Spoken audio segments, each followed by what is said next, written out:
Okay, got a great question from a baseball dad. Should kids abandon the windup for only going from the stretch? So I'm kind of opinionated about this, and I grew up doing the stretch. The stretch was always a thing when I was a kid. I used it throughout my career until I became a full-time reliever, in which case I always pitched from the slide step.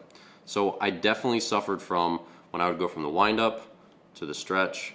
There was like a little bit of a difference because your body's in the air longer with the big leg kick as opposed to a short leg kick or just eliminating the rocker step from your windup. So there's like a difference, and sometimes for some pitchers it can be a little bit tough to transition from one to the next. You might have a little like latency period where you don't throw as many strikes switching from one to the next. But typically I think you have to be sort of athletic to play baseball, right? Like it's a sport. And that's something that you need to kind of learn to deal with, and it shouldn't be that big of a deal to go from windup to stretch because it's something that most pitchers in the history of baseball have dealt with pretty much okay. But that's not a great reason to do it. So should we scrap the windup for the ultra simple, I start from the stretch, I lift my leg and go? I just don't have a great answer. I don't know for a fact that we throw harder from the windup. I'm not sure that's true. I think it's true. I think it was true for me, but I don't know that's true for everybody. And if it is, it's a very minute difference. I don't know that we throw more strikes from the windup. I'm not sure that's true. But I also don't know that we gain a lot by going only from the stretch. Like the windup, when you do it right, not like this old style, like I'm swinging around and flipping my arms around. When you do a simple windup where you just take a tiny rocker step, turn your hips, lift and go, I don't think that's that very hard to do and to repeat well. Like I don't think we have to have kids go to just like utter simplicity with just lift, leg, and go. I think it takes away some of their athleticism, and I think athleticism and explosive movement is an important part of pitching. So having a little extra movement kind of helps get the body in motion. When you're like too constrained and too rigid and too robotic, sometimes you're not as good that way. So I felt like there's a little bit of athletic freedom that you get from moving both feet, just starting your rocker step, lifting your leg, all that stuff in the windup. But really, I don't know that I've tried to formulate a strong, like, pros and cons, fact-based opinion on this, and I just really don't have one. I wish I did, but I'm just on the fence where I think it could be fine to just go from the windup from the stretch forever.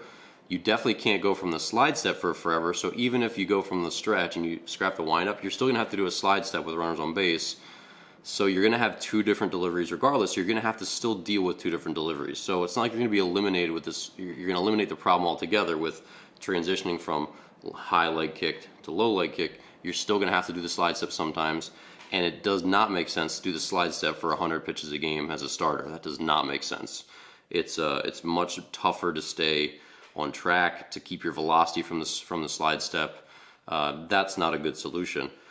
So you're going to have at least two deliveries. If you go from the windup, you could have the windup, your full leg kick from the stretch, and then your slide step from the stretch would be 3, which is what most pitchers have still had since the beginning of time, and most have dealt with fine. But again, I think at this point, I don't know if there's good pros and cons on either side where one's definitive.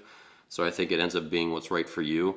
But I also don't think going from the stretch is like a slam dunk either. I don't think it's just, oh, simple is always better. I don't know that simple is always better.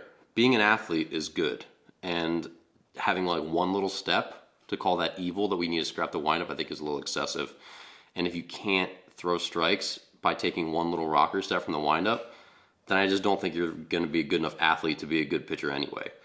So I don't know. I wish I had a better answer, but I think this is also a good question that needs to be talked about because it's just people think they have one answer, and a lot of kids are shifting to only throwing from the stretch. I don't know if that's the right thing to do, but I don't know. So anyway, great question. Leave a comment if you want to join the discussion. Let us know what you think. Do you throw from the windup? Do you throw from the stretch? And do you have a question for the next Q&A that I'm going to have? So let me know. I'm going to do one of these, at least one a week, and leave your questions.